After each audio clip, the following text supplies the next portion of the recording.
arouses the appetite, one might be fooled to think that the Cheung Chau Bun Festival is about food. As scrumptious as it sounds, Cheung Chau Bun Festival, which is known as Bao San Zit in Cantonese and Bao Shanji in Mandarin, is steeped in folklore that began around a plague-swept time and has now become a festival celebrated on the small fishing island filled with fun activities, one that's not to be missed.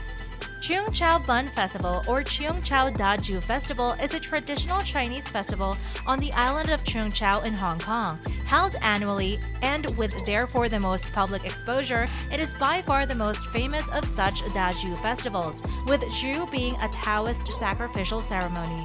Such events are held by mostly rural communities in Hong Kong, either annually or at a set interval of years ranging all the way up to once every 60 years, i.e. the same year in the Chinese astrological calendar. Other places that may share the folk custom include Taiwan, Sichuan, Fujian, and Guangdong. Cheung Chau's Bun Festival, which draws tens of thousands of locals and overseas tourists every year, is staged to mark the 8th day of the 4th month. In the Chinese calendar, this is usually in early May. It coincides with the local celebration of Buddha's birthday. The Cheung Chau Bun Festival began as a fun and exciting ritual for fishing communities to pray for safety from pirates. Today, this religious origin has largely been forgotten, and the festival has mainly become a showcase of traditional Chinese culture. Quan Kam Ki, the official bun supplier for the festival, which was opened 40 years ago, makes over 60,000 buns for the festival. Before we get into more details about this fascinating festival, don't forget that we have a bonus fact for you towards the end of the video. One story of the origin of the festival is that in the 18th century, the island of Cheung Chau was devastated by a plague and infiltrated by pirates until local fishermen brought an image of their patron deity, Pak Tai, to the island. Paraded through the village lanes, the deity drove away evil spirits. Villagers also disguised themselves as various other deities and walked around the island to drive away the evil spirits. Hai Feng people are the first on Cheung Chau to worship Pak Tai. The Cantonese and Tanka on the island subsequently also worshipped Pak Tai. Gradually, all dialect groups on the island took part in the Cheung Chau Bun Festival, which integrates different folk elements. Every year on the 8th day of the 4th month of the lunar calendar, the islanders organize a week-long Thanksgiving, the Cheung Chau Bun Festival, usually in April or May. The festival lasts for 7 days. On 3 of these days, the entire island goes vegetarian.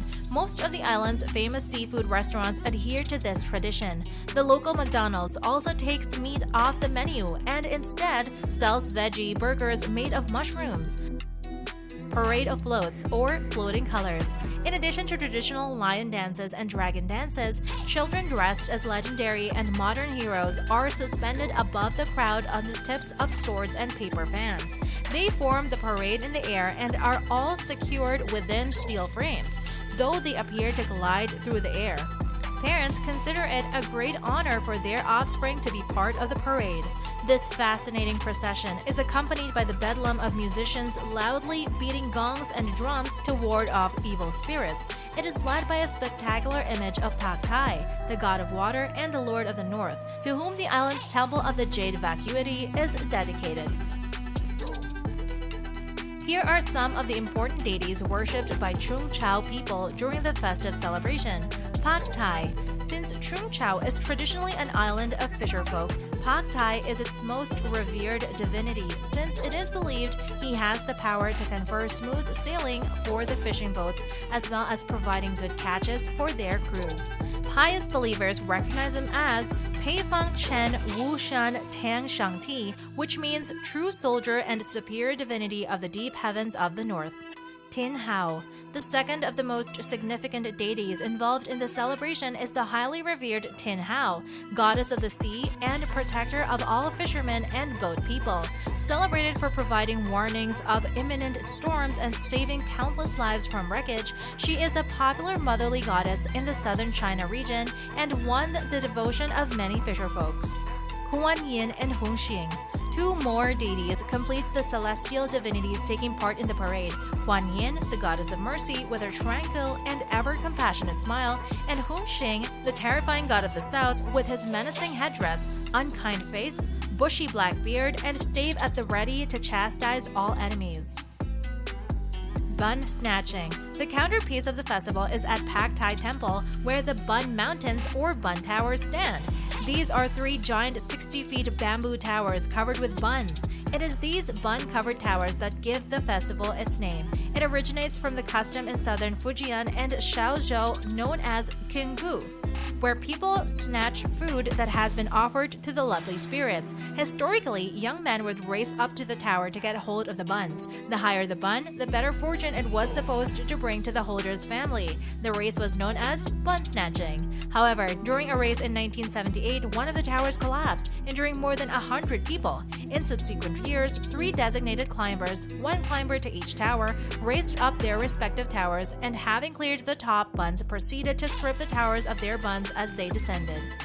The 3 Bun Mountains are still placed in the area in front of Pak Tai Temple and are constructed using the traditional fixation method, bamboo scaffolding. In 2005, a single tower climbing event in the adjacent sports ground was revived as a race with extra safety precautions, including proper mountain climbing tools as well as tutorials for participants, which now include women. A teamwork version of the event was added in 2006. The revised version of bun snatching, as well as the traditional 3 Bun Mountains, still have their buns removed from the towers at midnight of the festival.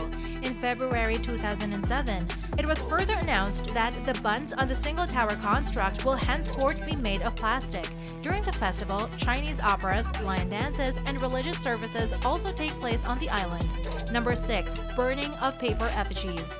At a quarter to midnight, a paper effigy of the King of the Ghosts is set ablaze. Enormous incense sticks are lit and the buns are harvested and distributed to the villagers, who, pleased to be sharing in this propitious good fortune, rejoice late into the night. Number 7. Return of bun snatching. The bun snatching ritual was abandoned by government decree due to the 1978 collapse of the tower. Still, many Cheung Chau villagers regard this celebration as part and parcel of their life, and also as an example of the precious culture of Hong Kong. In addition to the villagers' immense urge to resume the ritual, a local cartoon movie, My Life as McDowell, recalled the abandoned ceremony, giving rise to nostalgia in its viewers. Because of its great popularity, the long-awaited ritual was reintroduced on 15 May 2005. Safety measures were intensified. Only 12 well-trained athletes selected from preliminary competitions were permitted to climb on one single bun mountain, and instead of bamboo, the framework of the bun mountain was made of steel. Thank you for staying with us this far. It's now time for the much-awaited bonus fact. Cheung Chau is not only famous for its seafood but also for their street snacks. If you have a chance to visit the island, spend some time walking in the narrow streets, and you can find local stores selling a variety of street snacks such as tennis ball-sized fish balls and put chai pudding. What do you think about this festival? Is it something you would like to participate in? Comment down below and let us know. If you enjoyed the content, uplift the channel by hitting like, subscribe, and ring the YouTube bell to meet us again in the next video. Until next time.